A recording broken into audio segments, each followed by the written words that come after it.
Bismillah, alhamdulillah, wa salatu wa salam ala rasulillah, amma ba'd.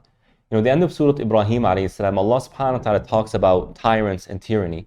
And He says, وَلَا تَحْسَبَنَّ اللَّهَ غَافِلًا عَمَّا يَعْمَلُ الظَّالِمُونَ إِنَّمَا نُؤَخِّرُهُمْ لِيَوْمٍ تَشْخَصُ فِيهِ الْأَبْصَارِ.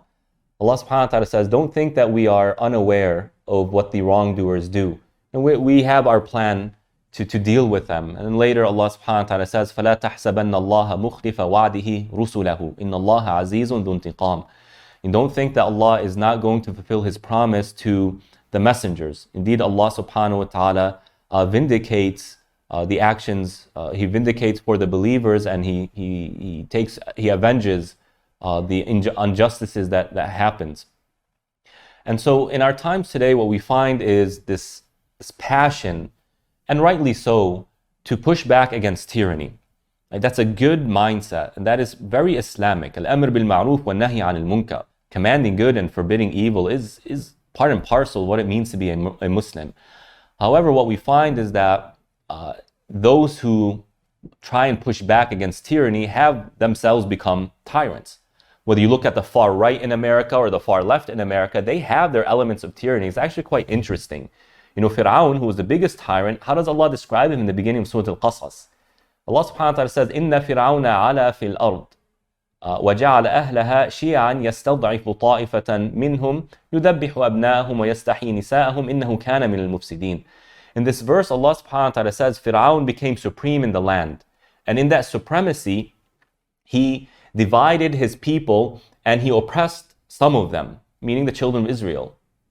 And then Allah concludes the verse by saying he was of the people who caused mischief on earth.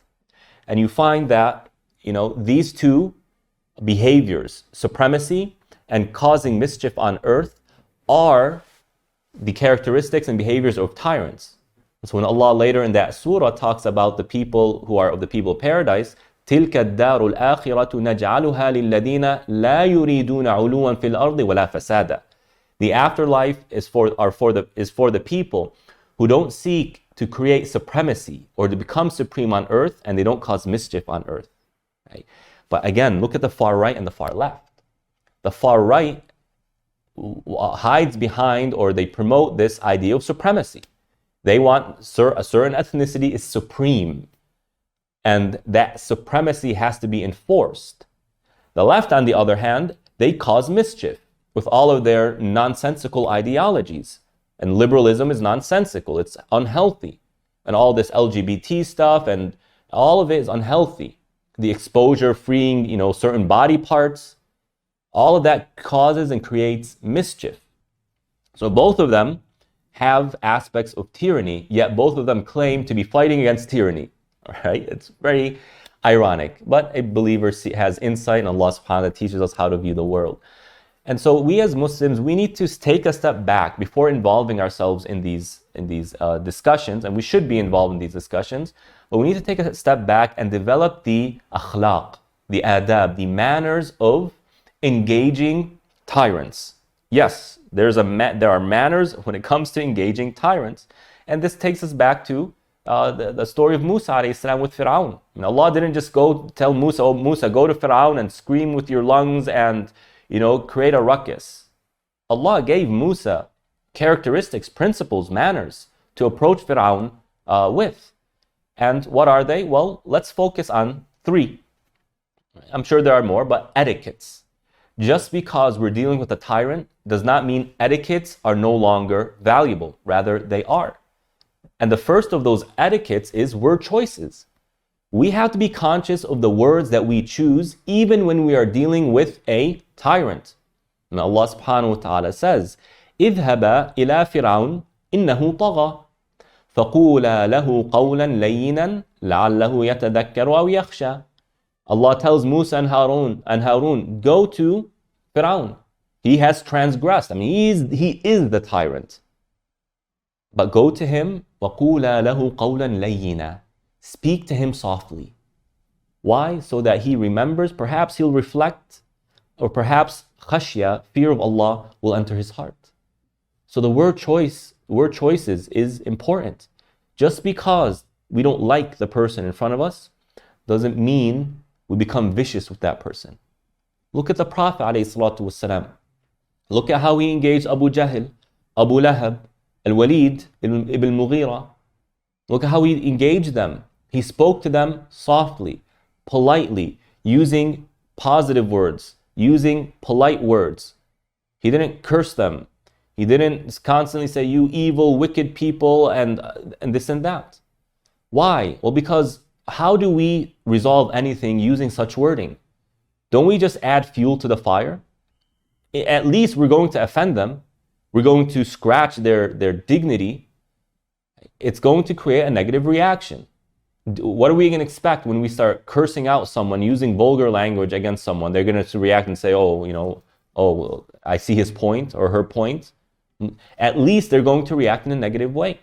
So we need to be conscious of our word choices and realize that just because someone is a tyrant doesn't justify using words that the Prophet ﷺ wouldn't use. We have to be prophetic in that manner. The second thing that we need to keep in mind is to allow the other person to speak. When Fir'aun and Musa spoke to each other, it was a conversation. The Quran narrates this. Musa says something, Fir'aun responds, Musa responds, and then Fir'aun responds. And then it's a conversation back and forth. The same thing with the Prophet ﷺ. When at the deathbed of Abu Talib, it was the Prophet ﷺ, Abu Jahl, and one of the other leaders of the disbelievers at that time. When Abu Jahl would say something, the Prophet would stay silent. And when the Prophet spoke, Abu Jahl would stay silent. Imagine that. In our times today, how do people act with each other? They'll enter and they'll start screaming and shouting, we can't let you talk, we need to cancel you. Look, you can agree or disagree with that person. Right? You have to allow other people to speak. That is a prophetic characteristic. And that is how the prophets dealt with the tyrants of their time. No one individual is more tyrannical than Fir'aun, more tyrannical than Abu Jahl. Right? Yet, despite that, conversations happened. They weren't discouraged from speaking to the other side. And when the other side spoke, the prophets allowed them to speak. And the third characteristic that we find when it comes to the etiquettes of engaging a tyrant is to choose a proper setting. Choose a proper setting. No, this is what Musa told Fir'aun. قَالَ مَوْعِدُكُمْ يَوْمُ الزِّينَةِ وَأَنْ يُحْشَرَ النَّاسُ ضُحًى. Fir'aun tells Musa, choose a time. Musa chose a very wise time. Let us choose the day where festivities happen. Yawm az-Zina, the day of festivities. He chose that time because that's when everybody is gathering. A lot of people are out in the street, so he'll get the biggest audience. But the idea is, Musa didn't just go randomly while Fir'aun is giving a speech, say, Fir'aun, I have a message for you. Allah says, ittaqillah, fear Allah subhanahu wa ta'ala, or you're going to go to hellfire. He didn't do that. He approached Fir'aun in a way where a conversation was allowed to happen, and instead of pushing that conversation to continue to happen, they chose a time when people understood we're going here for a particular reason. Once I was at a mall, and I'm holding my kid. My kid wants ice cream. Baba, I want ice cream. Baba, I want ice cream. And these two young ladies come to me and say, from behind me, I didn't even look at them yet. It's from behind me. Right? They start saying, do you have a minute to talk about the Mother of God? And it's the Mother of God itself that drove me crazy. When you hear it, it's just bizarre. I'm like, this is not the time. My kid is in my hand. I'm at a mall. We're here to have fun, right? We're not here to debate. It's not the time. Rather, if you were to come and say, hey, can we make a time where we can talk about and discuss these issues, I'd be more than happy to make a time. I told them, why don't you come to the masjid? They didn't like that. The idea is you can't just barge into a lecture, a hall, a masjid, and start protesting in front of everybody. What do you think is going to happen as a result of that? It's going to cause chaos. And we've seen this happen before. The khatib says something that someone in the audience doesn't like. So they get up and they say, we don't accept this. And they start screaming. And then as a result of that, people get up. How dare you say that to the imam? And it becomes a chaos. Well, what good did you do?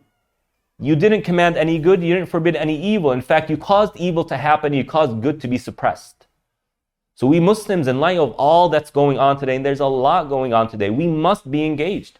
We must challenge these ideologies. We must stand up to them. And Islam has all the solutions to the problems. We know this. But there is a certain time for it. There's a certain setting for it. There's a certain approach to it. and there's a certain etiquette and manners to that. And I pray that Allah subhanahu wa ta'ala gives us the wisdom to always approach even tyrants with a prophetic way, using the prophetic manners. Wa sallallahu ala nabiyyina Muhammad wa ala alihi wa ashabihi ajma'in. Wassalamu alaikum wa rahmatullahi wa barakatuh.